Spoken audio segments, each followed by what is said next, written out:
Hi guys, this is Brenda from the Pop-Up Homestead. We have a YouTube channel, if anyone didn't know, called the Pop-Up Homestead. We're going to be doing pet first aid on the farm.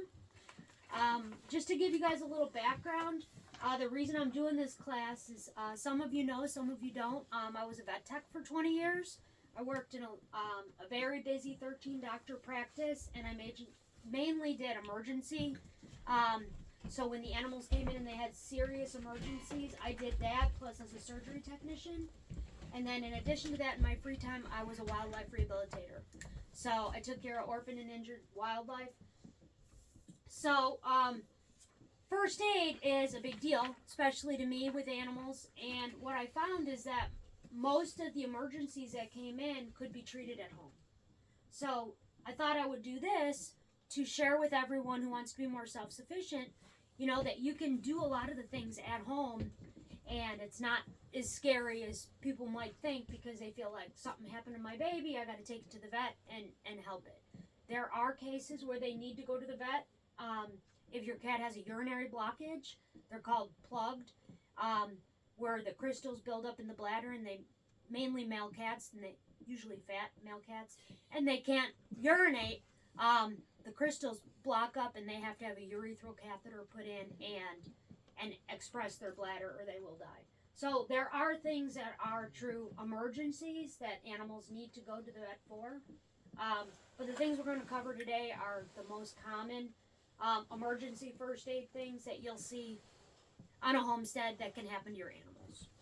So, Carolyn, there's a stack of papers right there. Would you just hand a couple of them out? Hope I have enough. This is just kind of like an overview so everyone can take this home, so if they have questions, they can look at it. I do need my dog though, because first we're going to start with the physical exam. Would you do me a favor and grab Joy? Yeah. Okay.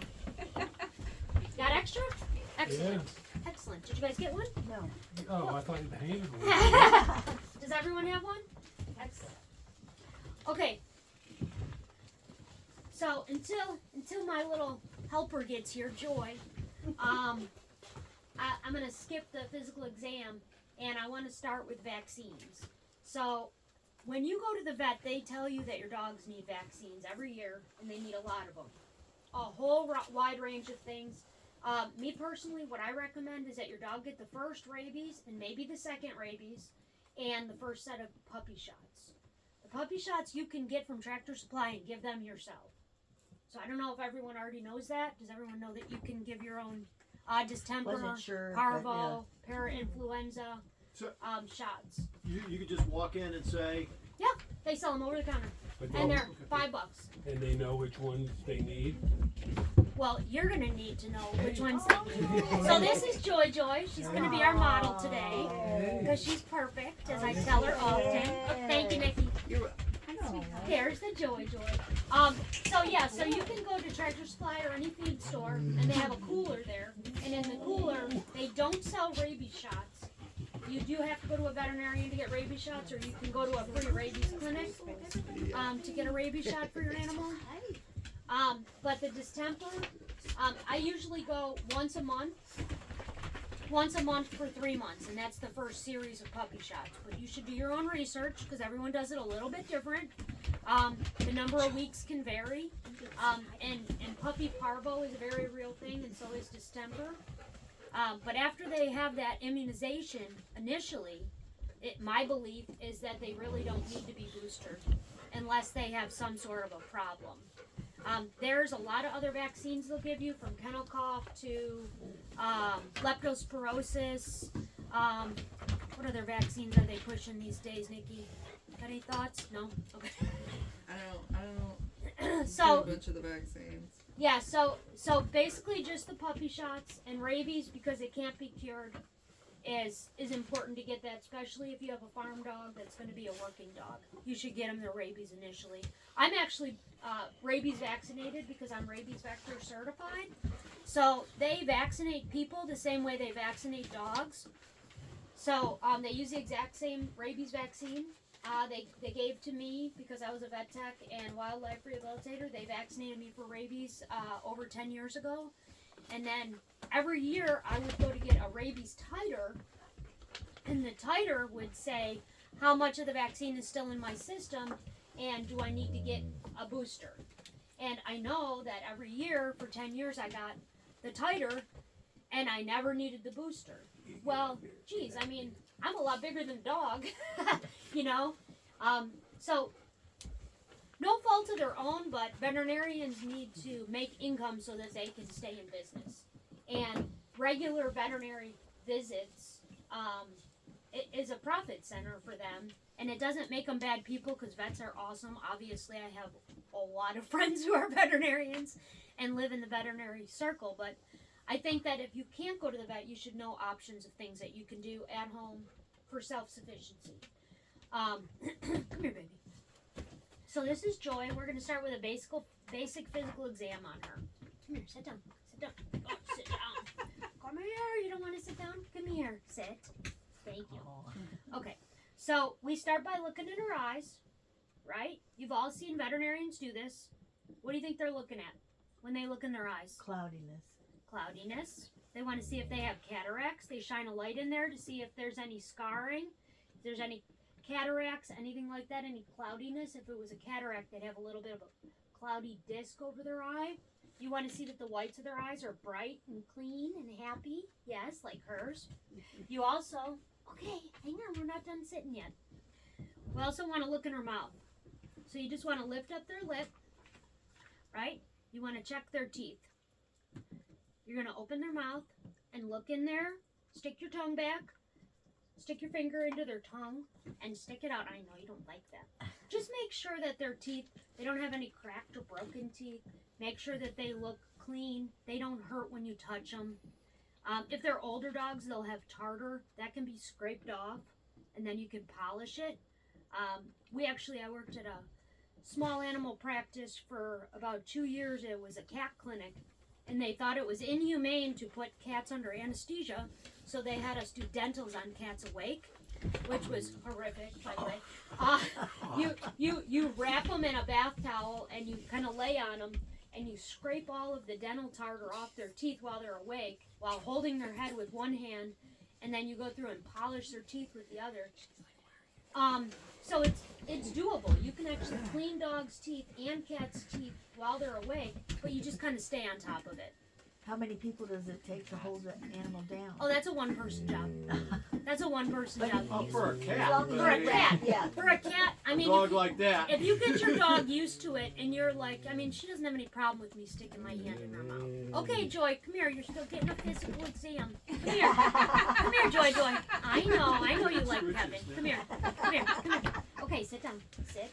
Okay, so we looked in their mouth, their nose. The only thing you're really going to have a problem with the nose is the top of dogs' noses can get sunburn and real dry. Have you ever seen like dry, cracked noses? You can put a little Vaseline up there or a little Neosporin if they get dry, cracked nose. And then Goldens, they're famous for bad ears. So you always want to look in your dog's ears. And Joy does have bad ears, just so you know, which is why she cries when you do this. Oh, but you got the right spot. Well, you got the right spot. So it's important to look at your dog and do the physical. Now, the other thing you do is you rub your hand along their body. And I want everyone to do this. Not just pet her, but rub your hand along her right here, right in here, and right here. You're going to find fatty tumors. And if you grab the tumor, all it is a buildup of fat. As long as you can get your finger all the way around it, it's fine.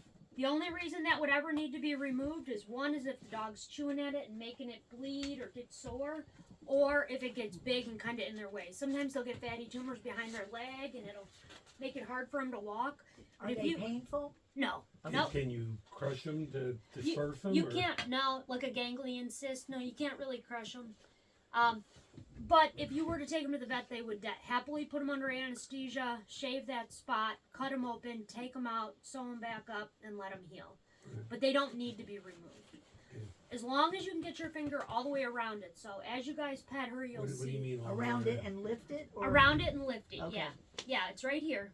So if you want to feel right here, put your finger right there. You'll feel it. Oh, yeah. Feel it? Now put your fingers around it and kind of pick it up. See how you can get all the way around it? It's just in the Well, I'm skin. not lifting it where I pinch it or squeeze it, but I mean. Yeah, you're okay. not gonna hurt it. Yeah, it's so if it was attached, it would be attached to the muscle, Right. and that would be a much bigger So problem. it kind of floats in there. You're It floats. saying. It's just Yeah. in the skin layer. It's just Right. in this layer, the skin layer. I know I'm just picking on you. Okay, so next thing you do, come here, honey. Yeah, why didn't you do this with Grace? Yeah, because she's a maniac. Because my puppy's a How nut. old? She's 4. Yep, and then the other thing you want to check is their physical condition. If they're overweight, when you put your hands on their ribs, you should be able to easily, without digging in, without having to dig in, you should be able to easily touch their ribs. If you can see their ribs, they might be a little thin, or it might be just the way they're built. But if you can easily palpate their ribs, they're a good weight, and then they should go up into an hourglass. Also, you're going to palpate their abdomen.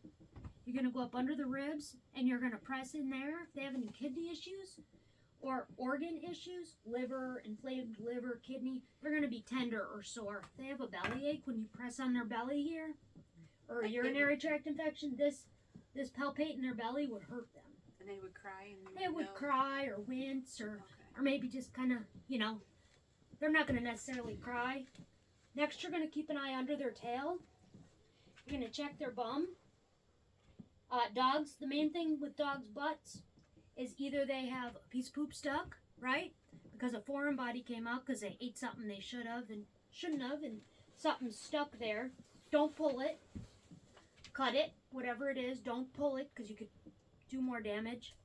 And anal glands. So, has anyone ever expressed anal glands or smelled anal glands? No. That's nothing like It's like a skunk gland. It's like the Does skunk. it stick out? They shouldn't stick out. If they're normal, they don't stick out. They're full. So there's the butthole, and then around, if you look at the clock, there's 4 o'clock and 8 o'clock. Anal glands are like that. My finger work. They'd be like that on either side of the butthole, and you can kind of milk them up and out. So every time they go to the bathroom, they're supposed to express those anal glands.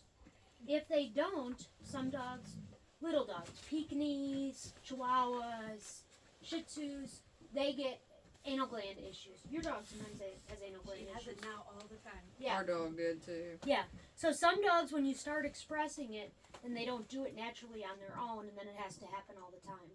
You can put a glove on, and you can put your finger with a little Vaseline in their bum and just kind of milk it up and out on both sides, and then wash their butt. It's a gross job. They don't Smells like it. like sweet death. You need someone to hold them. Horrible. Yeah, it's an awful smell. Do it outside. But that's the biggest thing with the back end of the dog that you're checking for. Make sure there's no red swelling.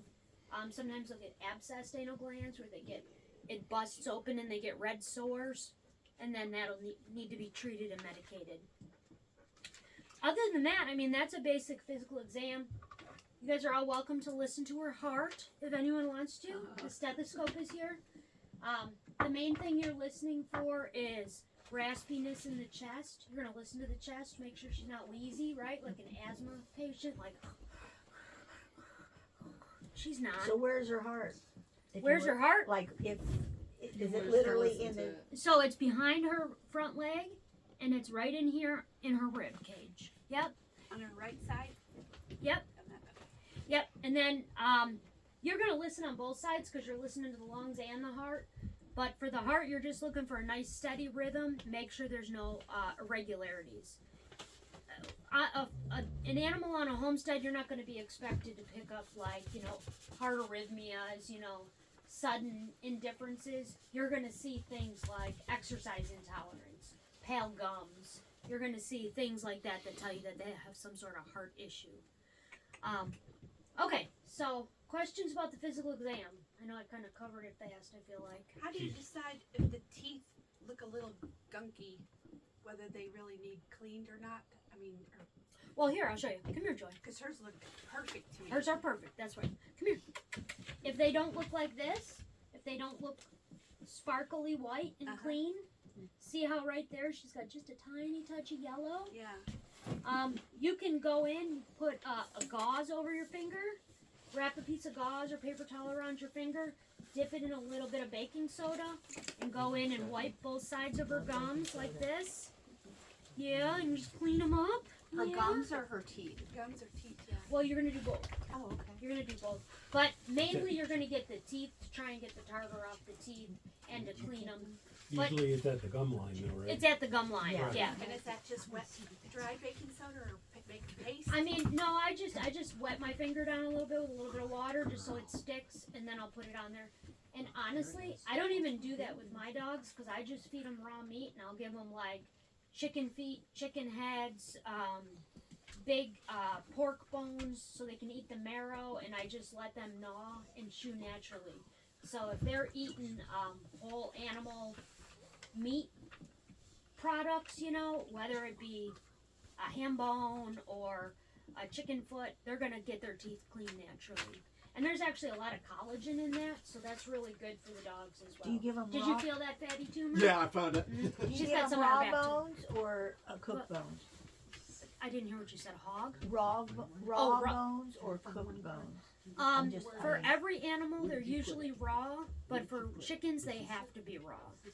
Because if it's cooked chicken bones, they'll splinter in their system and it'll cause a big problem in their right. system. No, I'm mostly. But we- I've been feeding my dog all that stuff, the necks, the See? heads, Yep. the feet. Yep.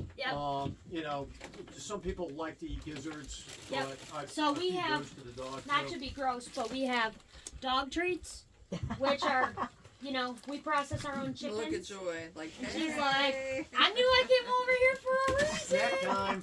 What was in that bag? What and- part of the chicken? So that was this is necks and feet. Next and teeth. Yep. So it's gross, but at least we're using every part of the animal, and she Not loves it. gross, it's real. So do Yeah. you give it to her Natural. frozen? It's natural Um, except for Or do you those. leave it out? Sometimes I give it to him frozen, but usually if I'm gonna start, because we have 3 dogs, I'll pull like 3 out. I'll let them sit for a couple hours. Okay. But I have given them to him frozen, Yeah. but not when it's this cold out, because then it kind of hurts their mouth, and they're like, we're already cold.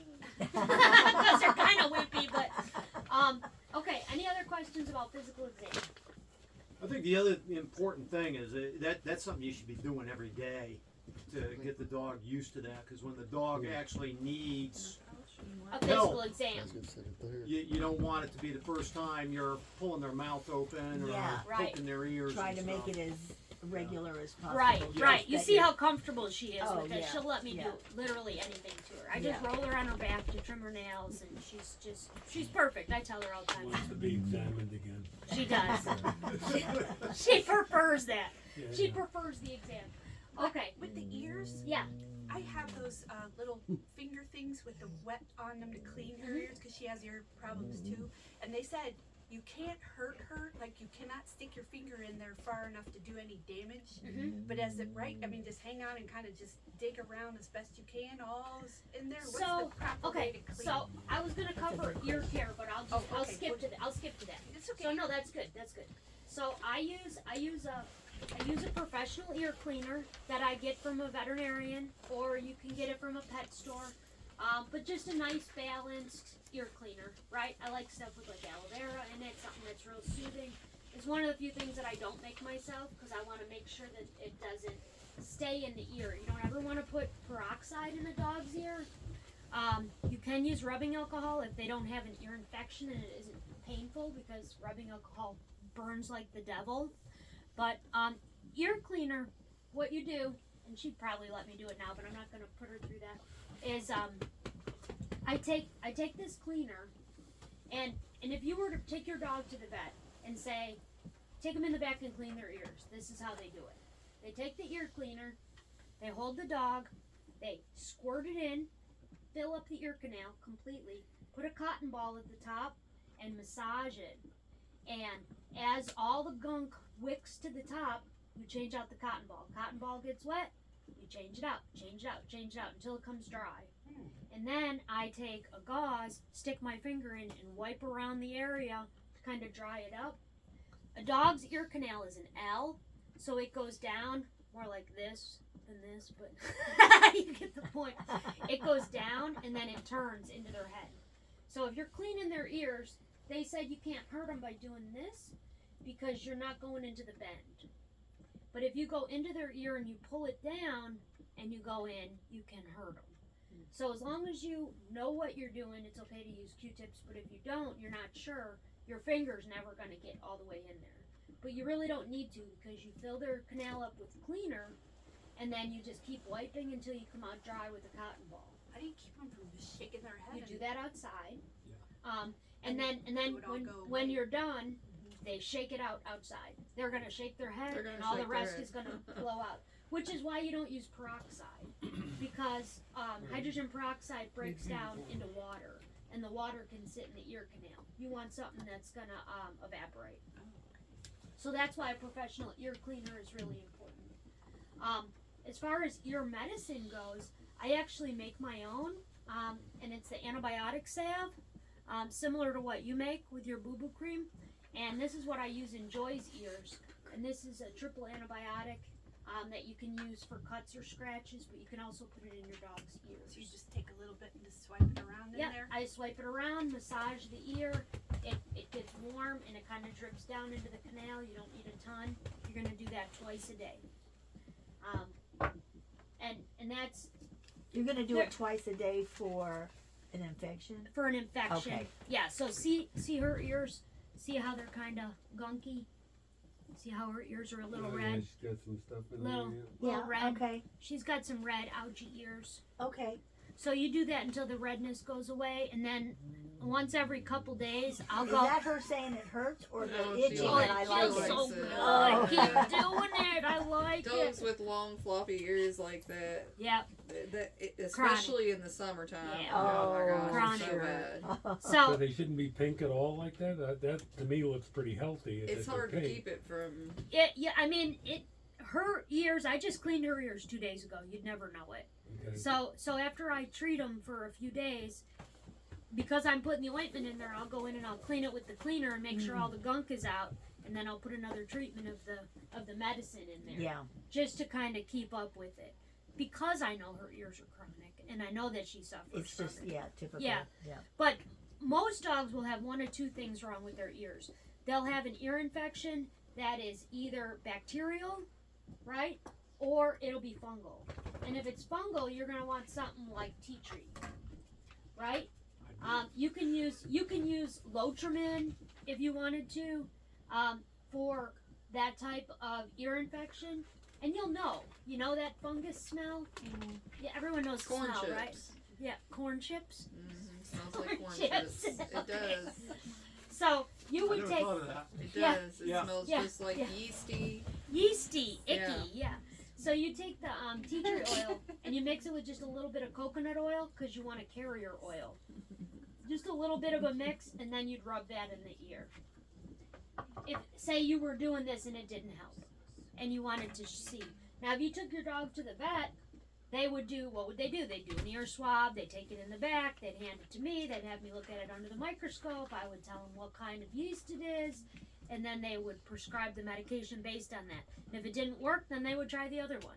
Where's your Because- microscope? What, you know what? If I had a microscope, girl, I'd be a happy You would be, yeah. happy girl, because I could do my own fecal samples. Don't you even, hey, a toy stop one, it. would it actually work? no, Like not like No. a toy but like in between a real one and a no, like you a really kid's need, science kit kind of microscope. Some You sort don't of even have to Chinese fight thing off for of no Amazon. No, it was just at a garage sale, but it was cute. Termu or I Trim, don't whatever think that- so. I No? don't think Okay. so. Probably Like how many power would you say? That's something we can always It's really electron check. level goes down at to least 10,000. goes down Okay. to 10,000 power, yeah. Yeah. That'll be good. Okay, so was that pretty good on ear care? Yeah. Yeah? Yeah. Okay. So How do you tell the difference between like an infection and allergies? Allergies is they would have inflammation other places besides just their ears. Yeah.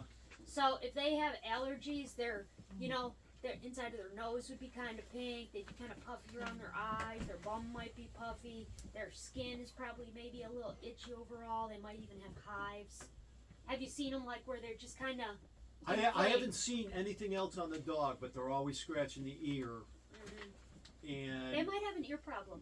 Yeah. and Try cleaning them. Have you ever cleaned them? I've cleaned them, and I used the tea tree oil, and I mixed it with glycerin, and and she had scratched it up pretty good, so I threw like a little bit of iodine in there with it, just as like an antibacterial. Yeah.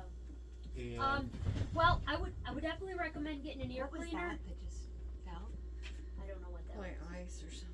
I think It could have Sean's been still out there. It could have been something falling off the cabin. As long as it Everything- wasn't Sean. Everything was frozen here, just so you know. Like our faucet didn't work or nothing just until recently. So things are fine. So if the dogs swim, is that, it's like labs and retrievers and whatever, we have a pond, if they get in, go Well, swimming I during mean, the summer? For the most part, they're gonna shake their head and the water's gonna come out. But it wouldn't be a bad idea to take a dry gauze and just put it in there and massage and make sure you get all the water out. I mean, for the kids, we usually use the green alcohol, you know, to do an ear rinse and shake it in. And you could, but if they have any type of cuts or infection, it really hurts. Yeah. So I that's would why I don't put like the alcohol. alcohol. They're scratching the ear a lot. Yeah. That's what Yeah. happens to me, I and did it's the tough to tell if you don't stay on top of it. This way. You know, did The they other way. scratch it because they're scratching an allergy? Well, usually it's on the itchy? outside of the ear, though. They're not scratching inside their ear, I wouldn't Well, think. you do get. They do. They You'll, can you'll get see in it there. get They can red get and in there. inflamed Yeah. from Yeah. scratching too much on the inside. Yeah, Yeah. Lovey will stick her whole foot, and she's got Yeah. real big ears. She'll stick her whole foot in her ear because she's our big shepherd. She has huge ears. And if you've got labs, they probably have the same They issues. probably- On the- 'cause they the probably- long ears. The they, long ears, yep. Yep. They probably have some sort of ear Sweaty. infection. Yep. And the bacteria antibiotic poison? infection. You said you make your own? I make my own, but you can also use Neosporin. Okay, alright. So Neosporin is basically the only reason I don't like Neosporin, and I do have some of it here, is because it's petroleum based. And you know, I try and stay away from petroleum based. But in a pinch, Yeah. I would rather see you put that in your dog's ears than what you're putting in there. Than like iodine, glycerin, and Yeah, because the glycerin Tea is tree. jelly, and it's just gonna sit in there. no, and the break. liquid glycerin. But it could turn into water in Okay. the ear, and that Okay. could cause problems if you get Oh, stuck okay, in I it. get you. So Yeah. I would rather see you clean it and then do like a Neosporin or a natural antibiotic of some sort. Do you have that for sale at the store? People wanted your natural. I do have this for sale at the store. I also have the recipe on how I make it. It's super easy. So if you want to take a picture on how to make it, it's just a salve. It's not hard at all. In fact, I'll get that out. Or you can buy it at the store. Or you can buy it at the store. Yes, Carolyn is correct. We do have it for sale at the store. What store? All the things. All the things in Camden, right on the Camden Yep, Square. I've seen. Okay, I gotta go in there. Is that a does it have a thing where there's a section for whoever's products Yeah, are in we're there? booth 15. So if you want to just pass that. Okay, around. So that's the directions I've for been my wanting to go in antibiotic there, set. but I didn't really realize what it was. Okay, so let's move on to are we good with the ears? Yes. Yes. I feel like I should have looked at the ear section. I didn't talk about it without even looking at it. Well, I said everything that was there, so there you go.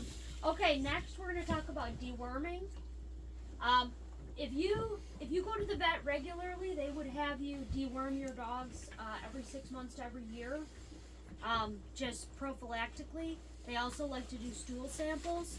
They also like to do heartworm tests. These are all things that you can do, but are not necessarily necessary. And I don't say that like off the cuff, nonchalant, like I'm a bad pet owner.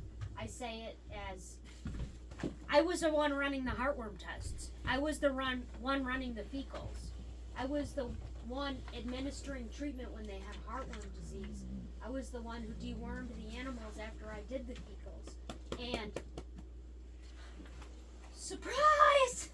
Ivermectin treats 95% of them.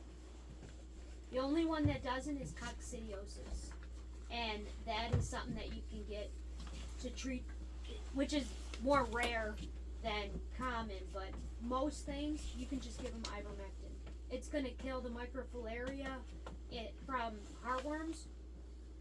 So, how much? Can you use it on Does cats? anyone want me to go into detail about different types of parasites and stuff?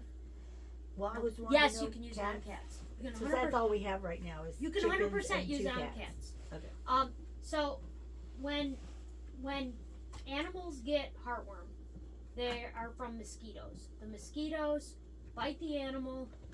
They inject the blood from another infected animal into your animal, and they get something called microfilaria, which are microscopic little worms which build up in the heart, and they look like spaghetti in the animal's heart.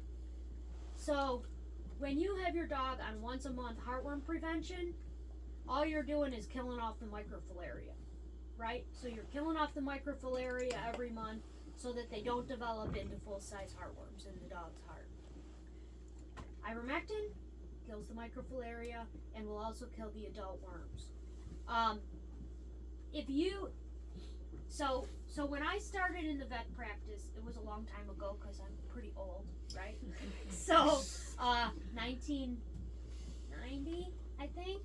A lot of the vets that I worked with also did farm animal. So what they would do is when they went out to the farm, they would be treating horses and cows and farm dogs and farm cats and goats and pigs and whatever was out there. They took a big bottle of ivermectin before it was demonized, right? Like it has been in the last 5 years. And they gave it to everyone. They would give a little bit to all the barn cats. They would give some to the dogs that are running around. They would give it to the horses. In different increments? Of course, yeah. Based on weight. Okay, okay.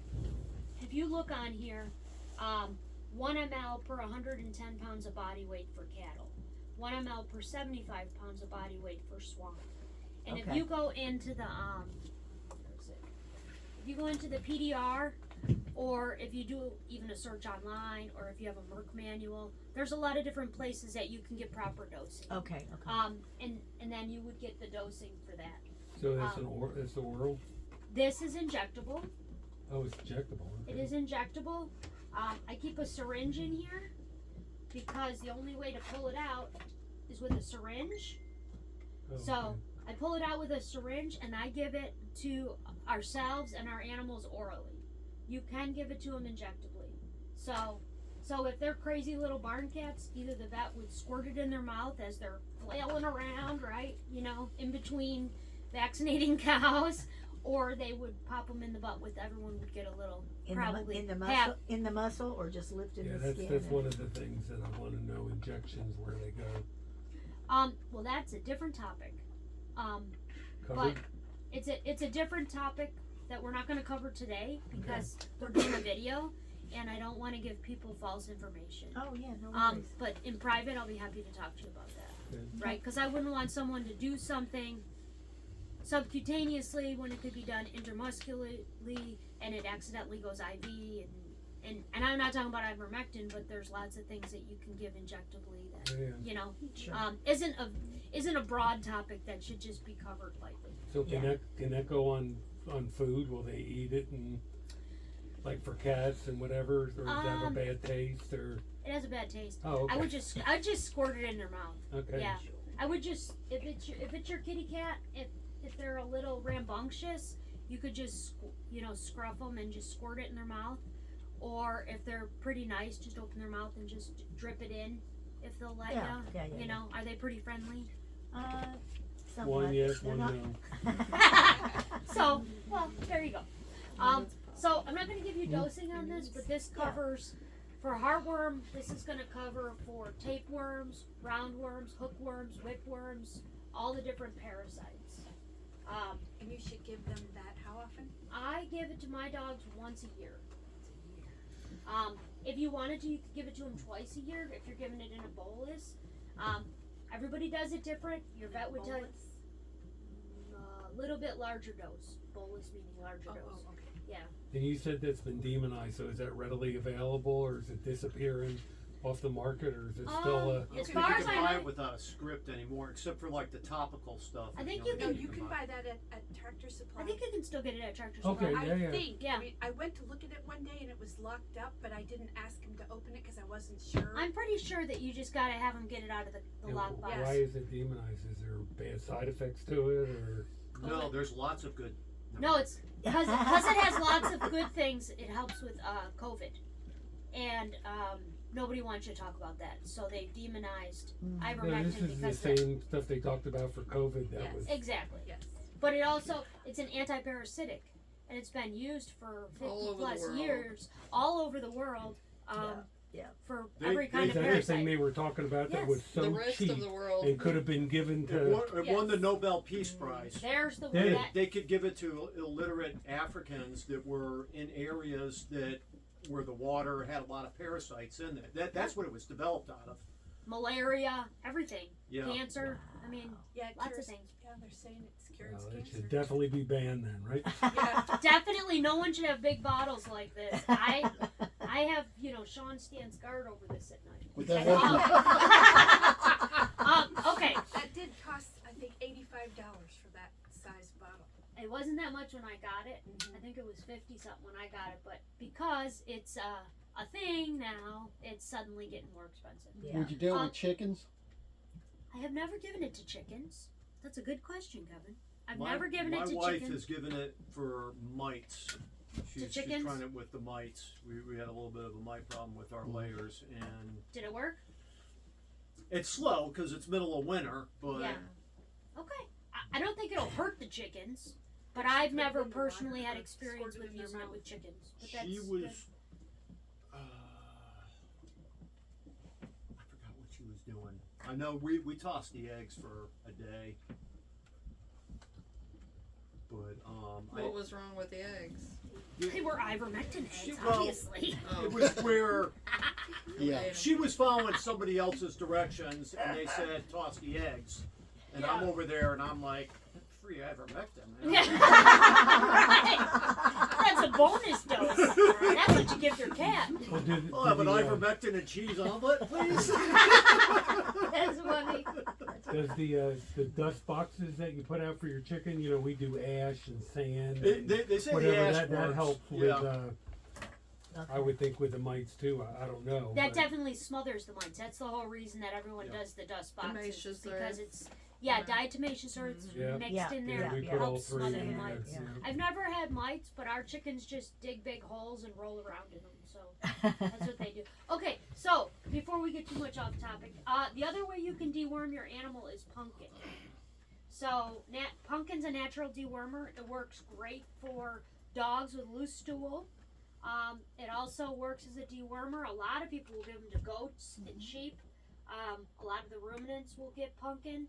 So if you couldn't get something chemical like ivermectin, pumpkin is something you could grow, and that would be a good And natural they'll eat dewormer. the whole pumpkin, the seeds, the inside, or you just You giving can them? buy what kind of canned animal are you talking pumpkin? about? I don't know.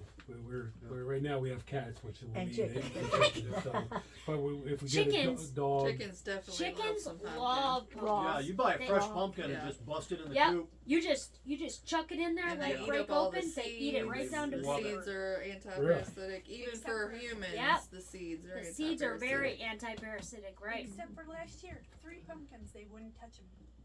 Yeah, she is very spoiled chickens. So I think they're picky. They're not They hungry wanted enough. pumpkin pie. Yeah. They wanted to make a pie. I do think it depends on what time of year it is for chickens, because it's not necessarily that they're picky, but if it's hot, they don't want sugar. Oh, and that's They won't That necessarily. could be. They want greens. They want cucumbers. They want cooling foods. Where sugary foods like apples Right. and pumpkins and things like that, they're going to be more sugar. More picky. So I found that mine wouldn't eat that stuff until it got cold, and then when it got cold, they were all about it Oh, because they're warming That's foods. interesting. Yeah. That's interesting. So Mine apples- always eat it, but mine Ours- are kind ours of like would a eat apples. savage pack. Yeah, they wouldn't eat them until it was Oh. fall. They eat Huh. them now. Well, that's the only time I've ever given them pumpkins is in the fall, because that's Mhm. when, after That's what they are, Halloween, they're everywhere. after Halloween, nobody wants their pumpkins, and my chickens are like, "We'll take them." That's when I did it, and they wouldn't eat They them. didn't Yeah, want it was them, very huh? strange. Was it warm? Was it a warm day? Yeah, I have to say it was still warm back when those pumpkins were Yeah. done after Yeah, Halloween. mice is- And maybe next time just feed them the guts because they'll like the seeds. Yes, Yeah. yes, yes. Yeah, for sure. Well, actually, Okay, we any need more to find it questions on on Amazon. deworming? How often? If you're Uh, using pumpkins. If it's what? If you're using pumpkin, how often? You can't do it too much. I mean, it's Yeah. pumpkin. It's I mean, it's food. I mean, it's Yeah. it's safe. It's natural. I mean, I do it once a year in October after Halloween. Right. I feed my outdoor dogs the pumpkin with every meal. Just a good Scoop. 2 tablespoons of the canned pumpkin, Okay. and that's mainly because my dogs are always eating chicken poop. So They do. When it firms up their stool so Yeah. that it's Yeah. not so. Yeah, it definitely helps. My dogs also enjoy chicken poop. There's other ways to clean the chicken coop, you know. The dogs don't have to. this is very efficient. I mean, they are earning It's a their time keep. saver. They're earning their keep. Okay, so any more questions about deworming? No? No. Okay. I feel like we covered physical exam, deworming, vaccines. Okay, eye care. So, what would you do if your dog got something in its eye? That's almost everybody would run your dog to the vet. Or your cat, right? Because obviously you don't want anything to happen. This is something I recommend keeping on hand. This is just sterile saline, right? Yeah. Same stuff you would use for contacts, flush out your eyes. You can use human grade. If you get something in your animal gets something in their eye, unless it's, not to be graphic or nothing, but unless it's a stick sticking like right in their cornea, puncturing their eyeball, it's probably not a dire emergency. Okay? If it's like that, then take them immediately to the vet, right? If you have no other choice. But always start by flushing their eye. If they got something in their eye, flush it out. There's something else you can buy over the counter. As long as they still sell it, they're starting to crack down on everything. It's called terramycin. Can. Well, we had to do it on Amazon. I got this at Tractor Supply. It was Okay, because we went to the co-op in Camden and they said no, it's by prescription only now, and you have to go to a vet to get a prescription. yeah. Well, The here you vets- can pass that around if you wanna. They said the vets were tightening These are down. free samples. Yeah, I was just gonna say. No. It's a controlled You can item take- now. You might want to pass it around. You can take a picture of it for a history lesson, I guess. We bought Yeah, we already got some, but Yeah. but so, we did run into that. In fact, at the animal shelter, they said go to the co-op. They'll have it. And when we got there, they said they've restricted it. the vets vets made a don't big want- thing about it, and they Yeah. don't want people getting it without getting a prescription from them. Of course. Yeah. Of course. So, So terramycin is basically triple antibiotic ointment or Neosporin. mhm. The reason you'd want to use terramycin instead of like a homemade Neosporin or even store-bought Neosporin is because that's specifically for the eye. Mhm. It's important what you put in the eye so it You guys doesn't seen it? doesn't do any damage. Okay. So that's why I recommend that. I'm sorry to hear that you can't get that over the counter anymore. If you can order it online, I would say do it Yeah. sooner than later. Yeah. We got a Just couple it's of good them. to have. If they're having an eye issue, I'd also put an e-collar on them, the big lampshade. It's good to have one of those on hand because if they do have some sort of eye irritation, the last thing you want is for them to scratch their eye and make it worse. So just like it says here in the instructions, flush the eye with the saline, put ointment in if it's needed. Most things are going to heal on their own. If they need some sort of pain medication, if Joy was running around crying because she was in so much pain, I would give her probably an aspirin, right? You want to give the buffered aspirin, the ones that are coated because it's easier on their stomach, and I usually give it to them with food. Is it the 81? Milligram or This one's- 325. This one's 81 milligrams. Okay. Yeah. Okay. Yeah. Yeah. But One I mean, and for cats, you're going to use a different dose than you are for dogs because aspirin sticks around in the system of cats much longer. Mm. Their liver metabolizes it much slower. So maybe Then- cut them in half, Or avoid it. Okay, Avoid okay. it or use a quarter and if that's you really they're- needed to. If you really needed to for pain. Yeah. So for the dog, just one of those 81. Based on their weight, if it's a big dog, I would give them one. If it was a smaller dog, like your dog, I would probably do a half, right? Or some people will keep baby aspirin on hand or something like that. But it's very safe. It's very safe for bigger dogs. For smaller dogs, you're gonna want to use smaller doses. Everything is dosage based when you're talking about Sure. things orally for the dogs. I would say if the eye issue doesn't clear up within a couple days of flushing it out and maybe putting ointment in, then I would take them to the vet. Most things are going to clear up on their own. And if they have something like pink eye, it's probably not a bad idea to just go and get some eye ointment, and then you'll have it on hand. I think that's what. Yeah, we had one that just had a weepy eye, and it was noticeable, and Yep. you know, so we. How about a recommendation for a good vet in Camden? Reasonable vet. You're asking the wrong girl. Nikki? Carolyn? I've taken mine to Dr. Is it Haskell or Haskell in Camden Animal Hospital. Is that the one with the paw? No, that's the one on 70. Yeah, that's the one. Yeah, that's where they take the It's on the way to animals the for dump. the animal shelter. Yeah, across. she's done a good job for me. I've been there 1,000 times They've been very good to us too. in 3 years. Yeah, She well, there you hasn't- go. We take our dogs there too. Oh, She hasn't see? There you been- go. And it's just for like we gotta go. Yeah, Yeah. if you have an emergency, absolutely. Yeah. Okay, so what I'm hoping to show you is that most things that we think we have to take them for aren't that big of a deal, right? They're not going to be life threatening. Okay, so eye care, basically flush it, make sure they can't scratch their eye. Any questions on eye care? No. The most common thing that's going to happen to your animal is cuts or scratches or injuries. Some sort of laceration, right? Say they have my dog was saying hi one morning and scratched me, right? Say it was a bad scratch that Joy got on her leg or her back or her tail or something. When she was Right? biting a possum. When she was attacking a possum. That's right, because they're farm dogs. I would take betadine. I never use this straight. I always dilute it. Yeah. Okay. So I didn't know if you knew that. Yeah. That's why I looked at you. Because you said you used it. So I will take a metal bowl about yay big, and I will fill it.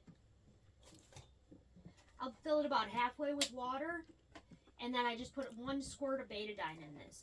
Betadine can actually deteriorate the skin because it's so corrosive. So using it straight isn't a good idea.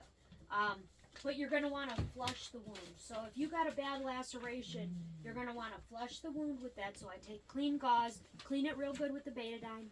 You can use chlorhexidine, you can use chamomile tea, you can use lots of other things to clean the wound, but you just want to clean it real good. And then you're going to put some sort of ointment on it. Again, the triple antibiotic, Neosporin will work. If it's bleeding, the first thing you're going to do is apply pressure. Clean it real good, let it bleed for a few minutes. Bleeding is actually really good because it flushes the wound out. They're never going to bleed to death. It would be really hard for an animal to bleed to death. So unless they're gushing, like from their face is cut in half with a shovel and it just thawed because it was winter, and then the blood starts pumping out and it's clearly coming from a vein, then you worry about it, you know? I mean, I'm just saying that was... Maybe that was something that happened to me. I'm just saying. And you were debating. And I was like, maybe we should take this husky back outside because it's way too warm in here for him. Because he needs to stop bleeding. Because like, how do you stop the face bleeding? Yeah, the dad hit the dog in the face with the shovel when he was shoveling and didn't realize it until he took him in the house because it was cold and frozen. And when he thawed, the blood just started gushing out, and he had this big crack all across his head. Oh. And he's a guy didn't do it on purpose. He felt Yeah. terrible, but you know, that's an emergency. Like, you know, get into a fight with a possum, not that big of a deal. You know, clean out the wound, let it bleed for a minute, apply pressure. All things will stop bleeding with pressure. You're gonna want to have gauze. Vet wrap. I think everyone should have some vet wrap on hand. Yeah. Does everyone have vet wrap for the most part? What's the difference between vet wrap and regular wrap? Just like So sticks to itself. it sticks to itself. Yep. Oh, okay. So you can This put is- you can apply pressure with the Yeah, bandage. Yeah. you can So wrap. this is what Sean tight. had on his finger. Remember when he had this on his finger? Mm-hmm. It sticks to itself, and you're going to put gauze underneath it, and then you're going to put the antibiotic salve on the gauze, and you wrap it up. Most things will heal without stitches, staples, or any type of intervention. If they do need a wound, such a bad wound and it's closed up a lot, this is where I keep all my medical stuff. So I'm just gonna show you something quick. If it is a real bad wound, you can use something like this. This is called a liquid skin. That's one option. I like to keep super glue on hand. Super glue is very effective, and this is the best one because it's a single dose. Yeah, those are good. So, yep. So you take the super glue. So once you get the bleeding to stop, you apply pressure. When the bleeding stops, you're gonna dry the wound real good. If you have to, if it's something that has to be closed, and you're gonna put a little bit of super glue in there. You're gonna pinch it closed, hold it for a second, and then you're gonna same thing with the gauze on with the antibiotic and wrap it, and then change the wrap every day. Don't let the animals chew at it or get it wet. Keep it dry. I find that most things will granulate in though. The other thing that's good to have for wound care is clippers. Thank you. Talking hair clippers? Yeah. Yeah, the kind of clippers that you would use to shave your head, right? We don't use the dog clippers. So you have clippers, you know, that you're gonna take the fur off because it makes the bandage work. It stays on better, and you don't want, if it's a bloody wound, you don't want it to stick to the hair because then it could get infected. Yeah. So the first thing that we would do is if an animal came in with a wound, they bring them in the back, and we take the clippers, we shave the area. We've all seen it, right? The animal has a bald area. They shave the area, they scrub it real good, they apply some sort of ointment, wrap it up, send you on your way. So that's something that can all be done at home. You might need help. They might not sit still. They might not be real cooperative. But it can be done at home. Any questions about wound care? Is there an injection to calm them down? For us. I use To calm you Calm down? us down. Yeah. No. I use CBD, those CBD treats from About the 200 Amish milliliters place, of bourbon. Yoder's. Oh. They have some calm and chill and aches and pains, and I will say that the calm and chill works really well. My dog is not storm tolerant. That's She good. drools and okay. shakes. Yeah. So that would And- definitely calm them down. And yeah, actually, I keep CBD as part of my medicine kit too because it is a good pain reliever. Oh, okay. So CBD is really good. It can be used in cats and dogs. You can buy the stronger hemp stuff for dogs. You can, yep. Yeah, and and you it's- can also give them the human strength too. Yeah. This is 1,500 milligram. So, yeah. For the whole bottle? yeah, Oh, For okay. for the whole bottle. Okay. Okay. So that pretty much Yeah, covers. yeah, right? yeah. Okay. All right. I'm just trying not to make this be 7 hours long and then the soup's cold. Okay, so next is a big one: vomiting and diarrhea. So if your pet is having vomiting and diarrhea, the first thing you're gonna want to do is stop feeding them. You want their system to calm down, right? They obviously got into something. Hopefully it wasn't poison, but if it is some sort of poison, you're gonna need to know right away. If they got into rat poison, if they ate something poisonous out in the yard or in the field, you can give them. I don't know if anyone's ever used this. This is activated charcoal. Has anyone ever seen this? Oh, there you go. It's a powder. It's a powder. Yep, it's a powder. And oh, it's really dark. Oh yeah. Whoa! Is it from wood See how it's steaming? charcoal? Like, That's weird. Yes, it is the same charcoal that you would get from a fire, but this is activated charcoal, which makes it a little bit better. But in all reality, you could make your own charcoal by putting pieces of wood in a tin box and throwing it into a fire, and then the charcoal would be inside that tin box because it would cook but not disintegrate down into powder. So that was a long way around there, huh? So What's actually activated in there? That's a good question. I'd always wondered if it I was always something that they add to it or something. I mean, when you make biochar, you inoculate it basically. I think that's what they do with this. I feel like it's inoculated. But they don't say, so I don't really know. But so you take this powder and you make a liquid, a slurry, and you're going to squirt this in your animal's mouth. And the reason that you squirt this in their mouth is because when they swallow it, all the toxins that they took in are going to bind to this activated charcoal and pass out through their system. Oh, right. So that's the reason that you keep activated charcoal on hand. Is that something you made, or No, you can buy it. because it says But- honey on there? Yeah, No, that's that's in the just I'm bottle. reusing the jar. Oh, okay. No, Yeah. okay. So Yeah, okay. this says all kinds of stuff on it. Tomato sauce. No, this is activate. This is activated charcoal. I also keep bentonite. Oh wow, grab the biggest one. I also keep bentonite clay on hand too. Okay. Bentonite clay. These are the two things that I keep for any vomiting and diarrhea. Oh, okay. Okay, so if your pet has a problem and say they're vomiting, right? Everyone's heard of Pepto-Bismol and Imodium, right? Yes. Right? Mhm. So the active ingredient is bentonite clay, or at least it used to be. Yeah. Benzonic acid, which is bentonite clay. Chalk. Yeah. So basically, all you're doing is you're soothing their system. So bentonite clay, you're gonna do the same thing. You're gonna make it into a slurry. You're gonna squirt it in their mouth, and it's gonna calm their system. This, if they're having vomiting and diarrhea, and you want to calm their system, if you think they got into toxins or poisons, you're gonna first do the activated charcoal to pull the toxins out of their system, and then the bentonite clay to So follow up. if you weren't sure, you could still give them the charcoal just to be safe. It right? wouldn't hurt. Yeah, they're just gonna poop black. Yeah. So, and it doesn't hurt them. Yeah. It doesn't hurt them at all. But you'll see in the poisoning section, right at number 7, underneath vomiting, activated charcoal is covered down there, and there's a dose that you can follow if you want to. But I definitely think everyone should do their own research. I also just keep this on hand just in case. It's not bad to have. Both of these things, bentonite clay and activated charcoal, can both be used on humans as well. So they are human grade.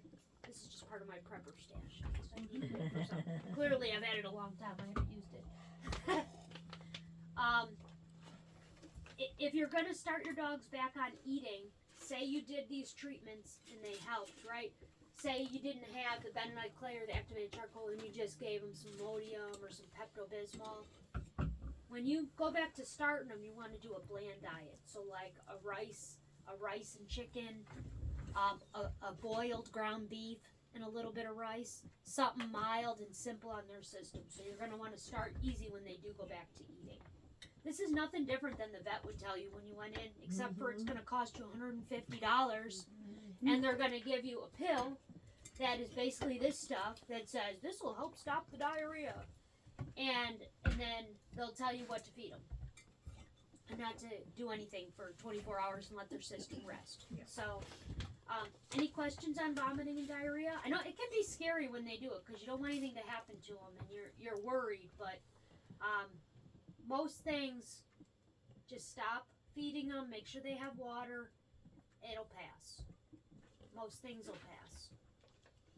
Daughter had a black lab, and if you ever got in the pantry, whole 3-pound bag of chocolate. I mean, gone. Oh yeah. And she would do the charcoal and the Oh, yeah. whatever to get him. It's like so many times he's got in the. Yeah. It's crazy. Labs will eat pretty much anything. They're eaters. Yeah, they're eaters. They're It's eaters. not as scary as they make it out to be either. No. You know, a lot of times. I mean, I had a boxer found a pound of coffee beans sitting in a bag in one of my wife's bags there, and he ate all the coffee beans. Nothing happened. I Wow. didn't know coffee was bad.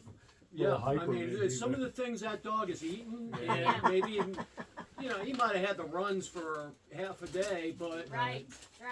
I never treated it, never did anything. He just Went back to normal. Right, a little hyper maybe. Yeah.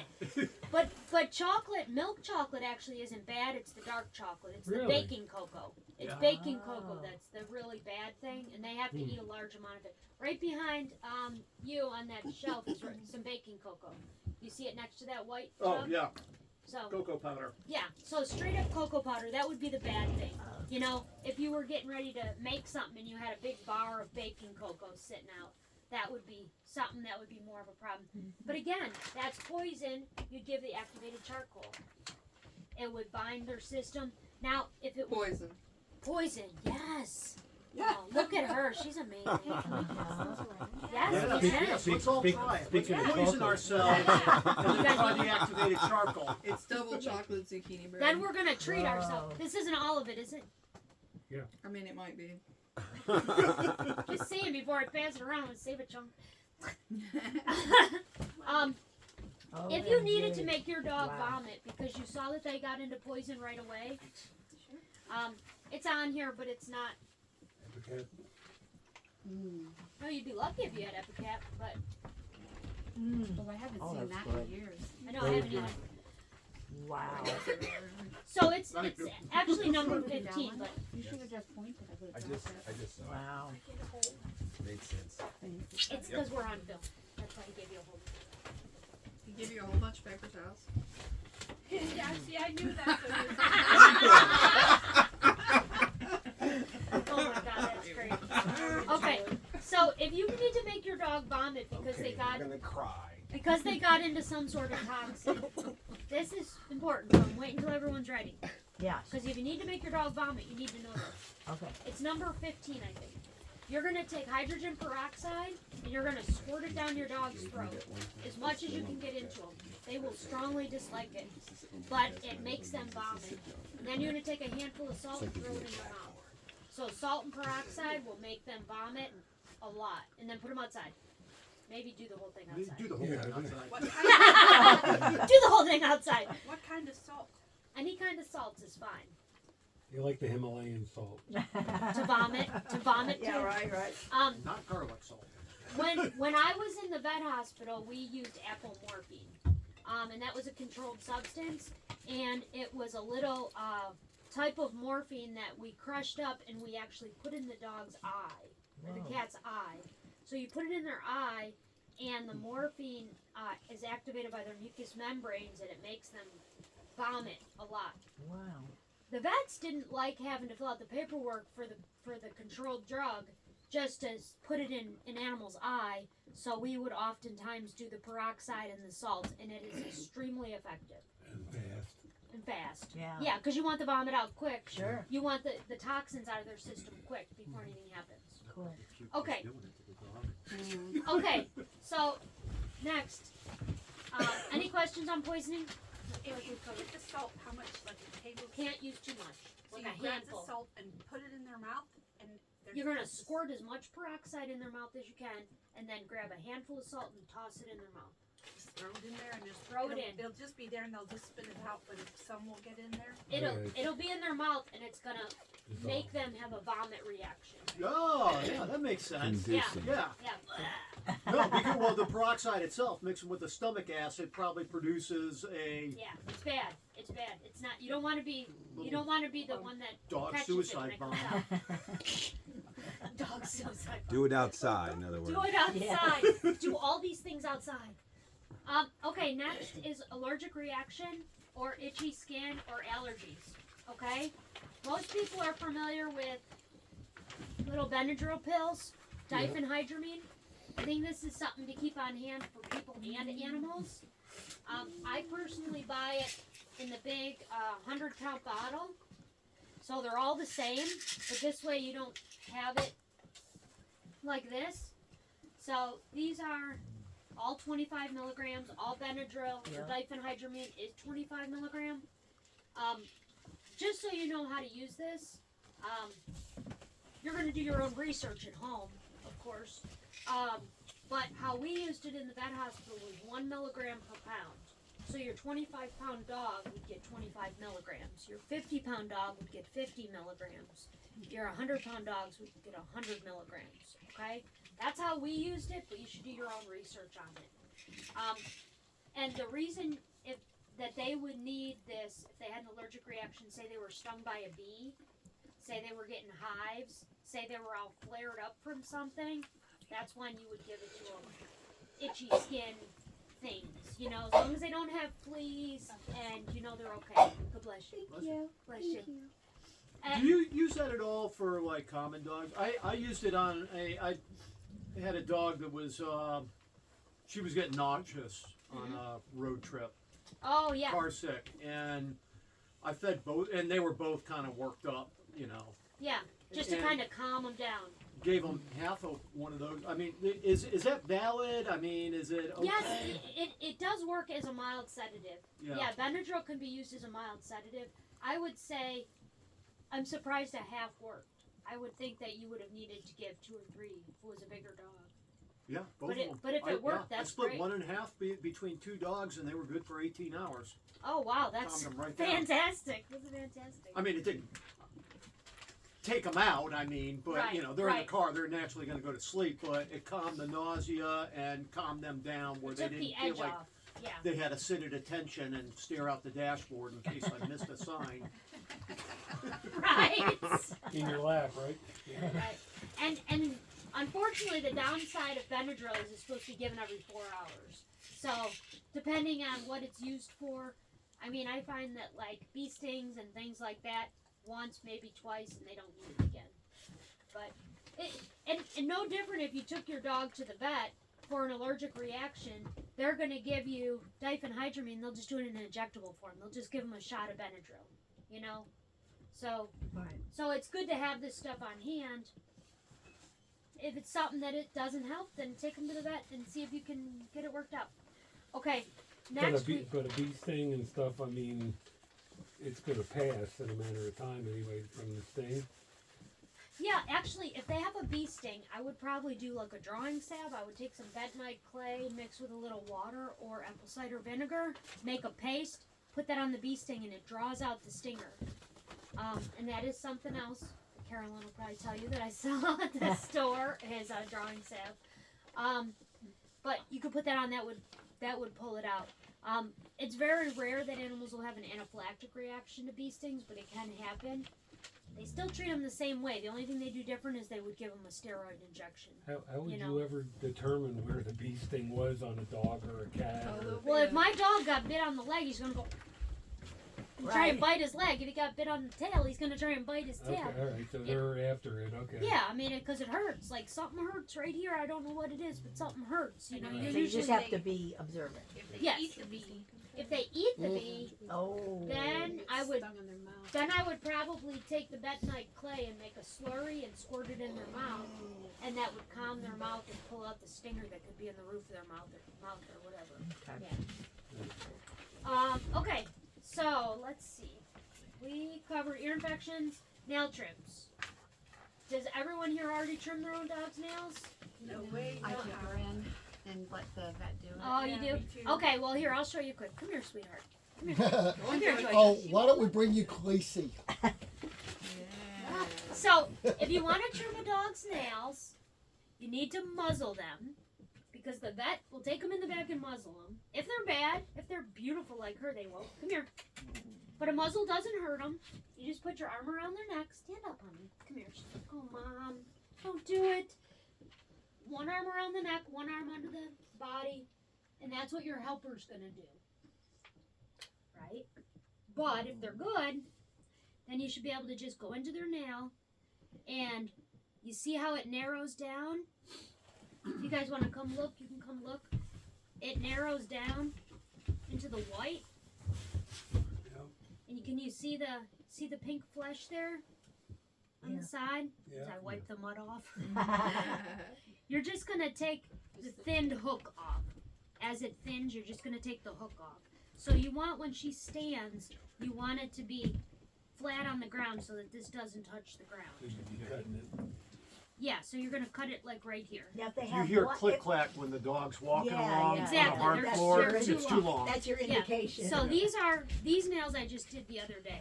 But if you look at her back nails, I didn't do those because she was sleeping. I want to bug her. Look at the way you just grab her. But see how that one's got the skinny little point on it? Now, what if their toenails are black? Well, the same thing, but if you're looking at the nail, it narrows. Right. So you So, just have to go by see, that. See how that nail narrows? Yeah. You're just gonna go right where it's fat. Kind You're of gonna like, take it yeah. out there. I'm yeah. sorry, honey. Am I twisting your leg around? Am I twisting So your leg I do the Dremel just because it's so hard to see, and a Dremel actually is, and Dremel makes I have one a of kit those as for the well. dogs. You got the Dremel. You like it? For Khaleesi, they don't like the noise of it. Yeah, and that's it's, the it, thing. it vibrates Get up on and there, lay 'em but down. once they get used to it, Yeah. it's a lot easier on you. If you've ever cut the quick, You still Yeah. gotta be able to know how to cut a nail though. Yeah. 'cause That's right. You we gotta take know. ours to the vet often. Yeah. And they supposedly trim the nails, and we came home, and he's got the nails that kind of curl around. Yeah. Yeah. So they sometimes don't look at that because they're like, oh yeah, The he's dew got those claw. curl around. The dew claw. Yeah. yeah. But on one of his other that actually hits the ground, it had grown so much that it grew into his pad. Yep. And then when he stepped on it, there was blood everywhere. That's right. And at first, I Oh. freaked out. I was like, we need to take this dog immediately and figure out what's going Yep. on. And then it dawned on me that those pad cuts, they do bleed a lot. They do. They bleed a whole lot, and it probably wasn't something that serious. So we took him in the bathroom and washed his foot off in a little tub, and both of us, he held him, and Yep. and then we took some little side cutters and cut Yeah. the nail off. That's awesome. But I mean, it grew like a hook all the Yep. way into the dog's Yeah, head. we I've used- seen that on a lot of neglect cases. We That's used really actual sad. side cutters to do it. Yeah. Because we didn't use nail Well, that's cutters. okay, I couldn't that- find him, and I was like, we can't leave this dog on the floor forever. Yeah. Yeah. No, it's good. That was perfect. Okay, so what happens if your dog's nail does bleed? That's the big scare, right? That you Um, get too close. Yeah. Yeah. So you cut the quick. It's fine. Mm-hmm. Dogs don't bleed to death from that. Believe it or not, put them outside, play ball with them, take them for a walk, run them around. Just walking in the get their grass mud. and the mud, it'll stop the bleeding. You can use cornstarch. You can use my friend, the bentonite clay, like I use for everything. But most times, if my dogs bleed, I hold a little pressure on it with a paper towel for a minute, and then I let them outside and give them a chicken foot or something, and they'll go Rub some dirt on it. rub some dirt on it. Because what happens, right? You're trimming their nails, their blood pressure's up, so their blood's really pumping because they're like, oh my God, she's gonna cut my foot off. I'm pretty sure I'm gonna die. So you stop trimming the nails. You give them a cookie. Sorry. They calm down. Their blood pressure goes down. Is she? Yeah, I know. She'll guilt you into it. Aww. She's waiting for Brady. So Yeah. she's waiting. She's waiting. But yeah, when their blood pressure goes down, they will stop bleeding. If they don't, apply pressure until the bleeding stops, or take some mud or bentonite clay, which is basically mud, and just pack it in the wound. What if they rip a toenail out? If they rip a toenail off, then you're going to apply pressure and hold it until the bleeding stops. And if the bleeding won't stop, which happens sometimes when they rip a toenail off because it's very hard on them, you're going to put a pressure bandage on it. So you're going to basically keep pressure on it, pressure it with some vet wrap, leave it for an hour, not too long because your foot will swell and then Yeah. it'll be a whole nother problem. And then you're going to take it off, clean it, make sure the bleeding stopped after an hour or so, 2 hours at the most. Leave some toes sticking out so that you can see if those toes are swelling up, right? But that's all you're really gonna do. It'll stop. It just needs additional pressure. It'll grow back. If it rips off, probably not. No, Probably no. no. Vet no. said it would. Well, it depends if the whole nail ripped off or if Right. just I the. mean, I if you, thought the if whole you thing destroy was the ripped nail off. bed, basically, or is it similar to humans? Well, no, like so if you rip off a dog's dew claw Yeah. and the whole thing rips off because they're hunting in the field, that's not growing back. That's not good. But if the nail rips off the sheath of the blood vessel, that'll grow back. So you Well, gotta he's- still have the whole stem there, you know. Just depends. He's yeah. done that 3 times in the past year. The Ripped his nails off. Which one? Sam. Sam, Aw. he did 2 of them from his left hind leg and 1 of them from his right hind leg. He aggressively needs to let you know that the business has been done. No, it He's needs- like, yeah, he's like digging with them back legs, Wow. yeah. Maybe he needs his nails cut a little shorter. Why is he ripping them off? That's strange. He's an He's- older boy too. He's wild. old. He's in bad health. He's a wild man. He's one of them with the glassy eyes and the I know. all, I the, met him. He's and a all the sweetheart. broken teeth. And He's a sweetheart. I know. He's a good boy. No, I don't think that would grow back though. Okay, I think that moving on. We're almost done. I know it's getting long-winded. Sorry. There's a lot of things to cover. So grooming. I'll just cover this quick. Everyone should have the supplies at their house, even if they don't do it, to be able to groom their own animals. Give them a bath, trim their hair if they're long-haired, trim their nails, and just basic overall cleaning them up. If nothing else, clean their eyes and their butt. Okay, here's a really big one that for me when I moved to Tennessee was scary. A lot scarier than having to groom my dog.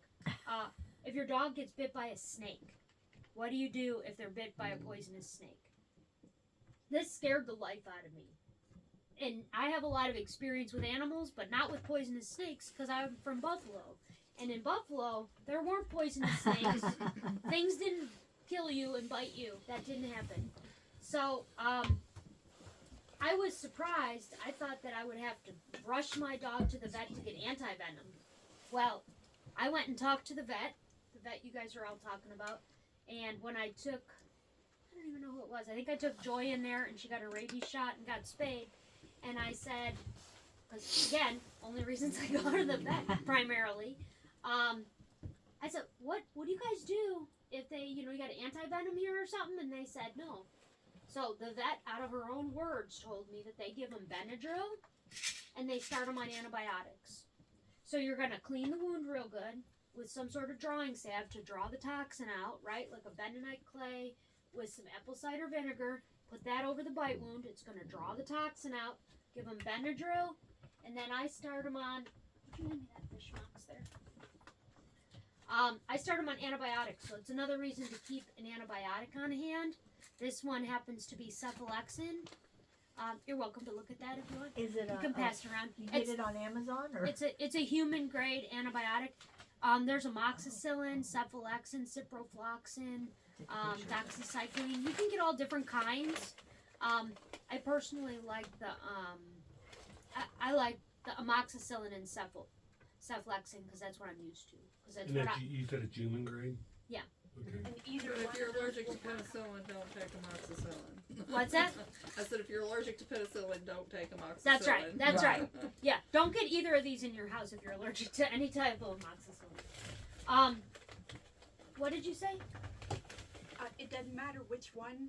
If you get a No. snake bite, just give them one. Yeah, she's just doing it preventatively. She's just giving them antibiotic and Benadryl just preventatively. That's all. Mhm. And a snake bite overnight Mhm. is $1,000. Oh What? yeah. If my dog was bit by a snake and had to spend the night in Jackson, Wow. it cost me $1,000. You've done that already? Yeah, Jacob. Did he make it?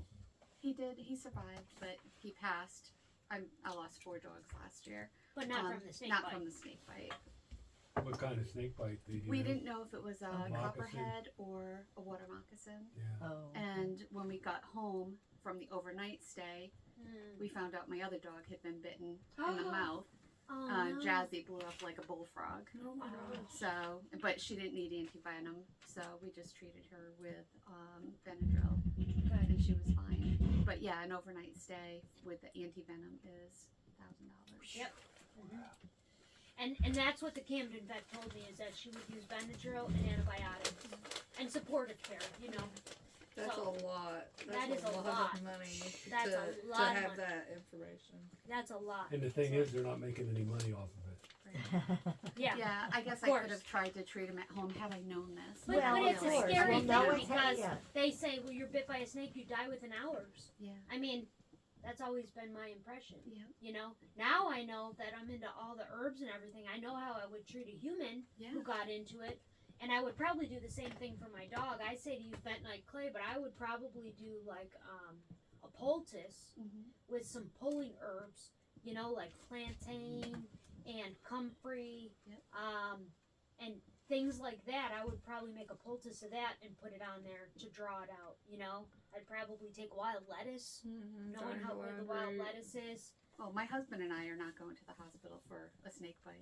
Yeah. You're not, huh? No, we're not. We make it, we don't make it, you know. I'll Life treat us or at death. home. $50,000 for a snake bite? No. Exactly. Life or death. Life or death. Run Okay. outside and rub some dirt in it.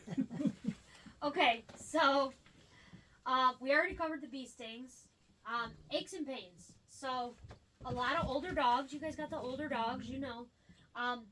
The things that I recommend, we touched on briefly, are CBD oil, which is great for pain for people and pets. Aspirin, I already touched on that briefly. It's always good to keep a bottle of that. I have some stronger pain medicine called meloxicam. Watch out, babe. I probably keep things in my fridge that most people don't. Yeah, she can go outside if she wants. This is meloxicam. It's a very strong pain medicine. Is that For people or No, that's just for pets. You Okay. wouldn't want to give that to people. I mean, is this more of a I don't know what you'd call it. Well, no, I was thinking like, is it an anti-inflammatory type thing, Yes, or is it's it a very strong anti-inflammatory.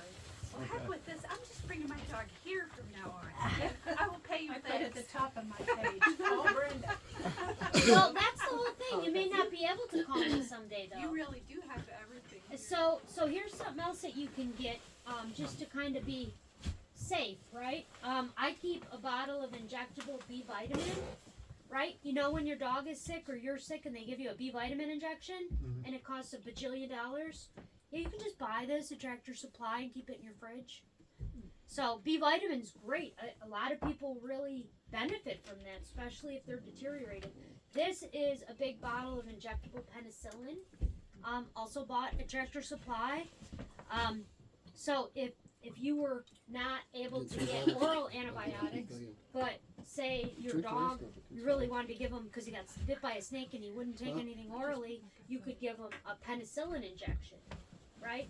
And actually what we would do is we would do a cc of penicillin, and then we would put a little bit of the B vitamin in it and mix it up, and we'd shake it and it would make it kind of pink, and it stings a little. I'm not gonna lie, it stings a little.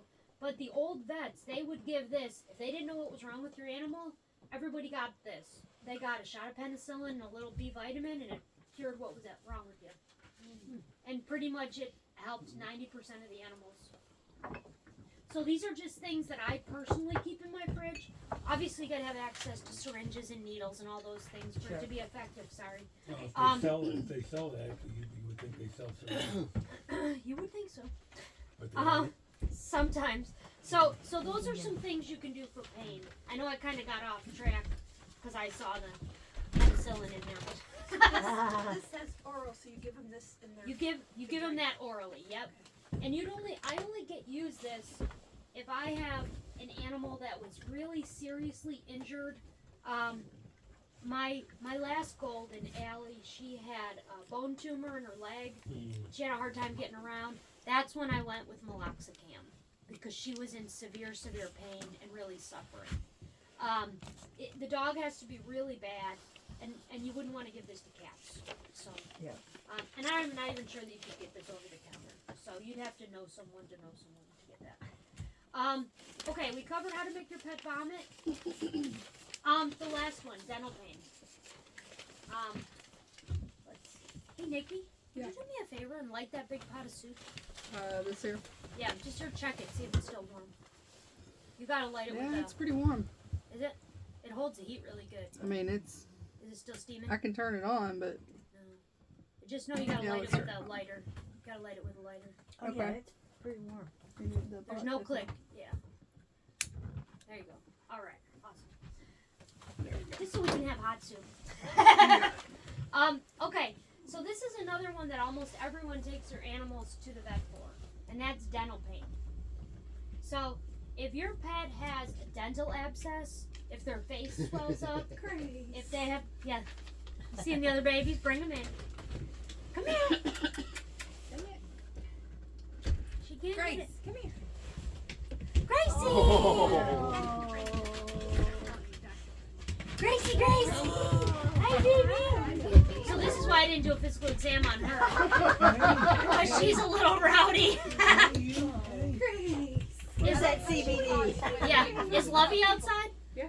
Let her in too so they can also have So this is a, what kind Lovey. of dog? She's a mini Australian. Yeah, that's what I thought. Not Joy. Hi, sweetie. Lovey, come here. It's all gone. Lovey girls! Come here. You can't bring the frisbee in. So, Drop it. I don't think I told you guys this, but we feed our dogs mainly a raw diet. So we give them raw meat, and He's not. I've switched over from kibble almost completely. Really? Lovey, So come I here. got a big Lovey. bowl of Come like, here, Lovey. Get enough meat. like I know. There, this is Lovey. This is our big girl. Lovey girl. Lovey girl. Oh my goodness. You gotta come say hi to everybody. Come say hi to everybody. Whoa, the good Oh, stuff. she's like, hello. Lunch, She's like, that is my face level. lunch is being served. Lovey. So yeah, those are my babies. So, about how old are they? She is 5, Joy is 4, and she's a little over 6 months. She just did her first teeth. Oh. What are you doing in there? Okay, go. Come on, Gracie. Come on, Come on, inside. Grace. Come on. Okay, come go. on. Go, you Come little on, eaters. Lovey, Grace. They're like, we're gonna eat this food. Okay, let me cover dental pain real quick, and then we'll be done. If they have a bad tooth, if their mouth swells up, if they stop eating, if they're crying, if you wiggle it and their tooth wiggles, or if they have pus coming out of their mouth, any of these things can happen. Older dogs like Sam, right? I've had many dogs like that. First thing you're gonna do is start them on antibiotics. So another good reason to have antibiotics. You're gonna give them antibiotics for 5 to 7 days. Okay, I'm not gonna tell you exactly how much.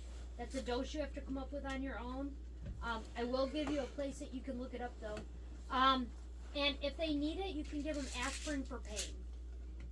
The vet is going to do nothing more than start them on antibiotics and give them something for pain, because they're not going to put them under anesthesia and rip the tooth out if it's bad when it's infected. Just like when we go to the dentist and we got a bad tooth and it's infected and they send you home with antibiotics for a week and they make the infection go away, and 9 times out of 10 it stops hurting because the infection is what causes the pain. Right. So if you get dental pain, people, pets, start them on antibiotics. It makes the pain go away because it reduces the inflammation around the nerve and it stops hurting. And then go to the vet if you want to, or get a pair of pliers and pull it out. I mean, either way, it depends what you're gonna do. But in all honesty, when you have the infection, so it swells up and it loosens the root of the tooth, right? And then the swelling goes back down when the infection's gone. That's gonna loosen the tooth in and around the capsule of the root, okay? And if that happens over time, then the tooth is gonna get loose and it'll just fall out. So if you were in a worst case, end of the world scenario, the tooth would just eventually fall out and it wouldn't hurt because eventually the root is gonna die.